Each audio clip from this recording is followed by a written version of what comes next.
In its previous incarnation as Ceylon, Marco Polo described Sri Lanka as one of the most beautiful countries of its size in the world, and its lush tropical beauty has inspired many other more contemporary compliments.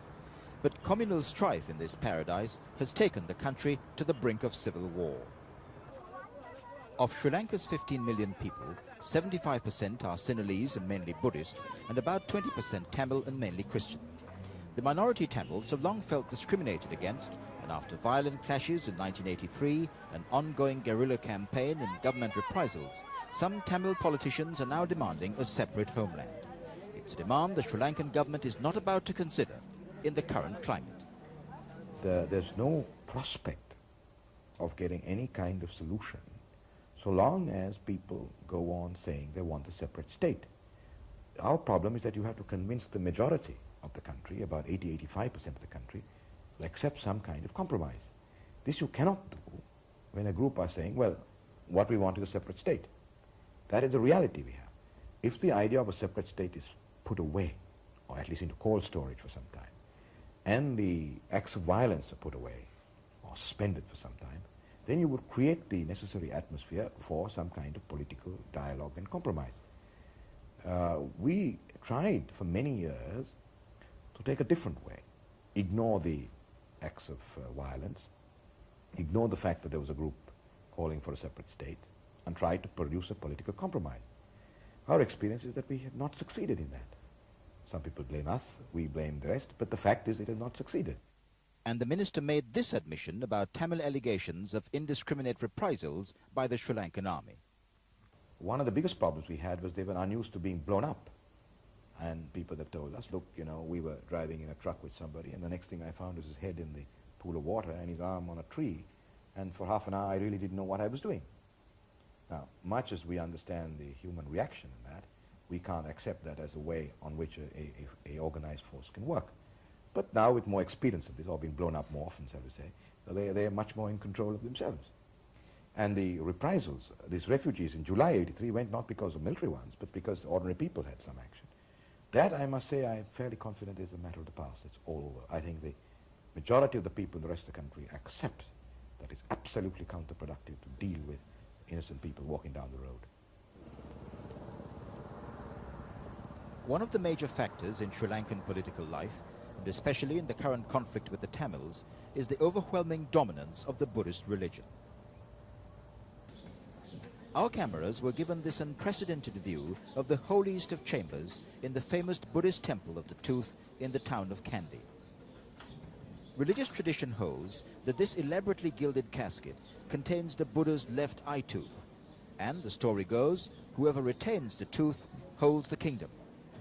The more traditionalist, conservative Buddhists believe this makes Sri Lanka a citadel of the purest form of their religion, and they insist on a role in the political life of the country.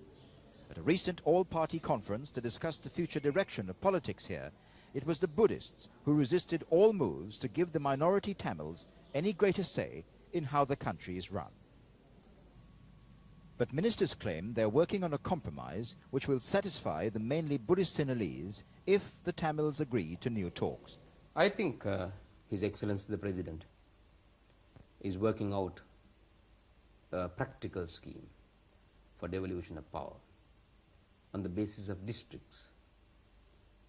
I think this scheme will be acceptable to the vast majority of the Sinhalese people, and if it is accepted by the Tamil people, then there is all hope for a political solution. Until that time, Sri Lanka's economy will continue to go through difficult times. Hotel occupancy since the riots in 1983 has been down by nearly 40%, and despite a variety of cut-price package offers, leading hoteliers have been unable to attract visitors. In the past, tourism in Sri Lanka has been a major foreign exchange earner. That's one reason why Mrs. Thatcher is being given the kind of welcome usually reserved for visiting royalty. In the last 24 hours, Union Jacks have sprouted everywhere. Few people in the street know about the visit, and fewer still would seem to care.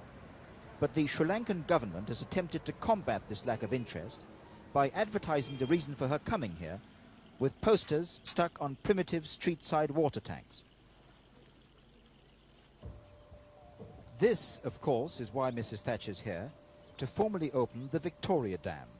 Built almost entirely by British aid money, 120 of the £145 million the Sri Lankan government managed to persuade other countries to lend it on easy terms.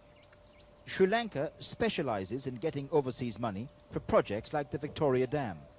60% of all government expenditure here is met by aid. No other country gets more. But government ministers insist that this does not harm the Sri Lankan economy, and they're looking for more money to build more dams. However ministers may choose to put it, the economic survival of Sri Lanka, its ability to get more aid money for big projects like the Victoria Dam, could eventually depend on how the government manages to defuse the potentially explosive Tamil issue. Two facts govern that perception. It was the Tamil issue which forced the cancellation of an early attempt to open this dam last September, and the mainly Tamil North, which Mrs. Thatcher wouldn't see about 150 miles from here, is still cordoned off for security reasons and banned to tourists and journalists. Given that consideration, one diplomatic view here is that it seems unfortunate that Mrs. Thatcher won't be able to meet on this trip any of the 14 Tamil MPs expelled from Parliament in Colombo for refusing to denounce the idea of a homeland for their people. Trevor MacDonald, ITN, at the Victoria Dam in central Sri Lanka.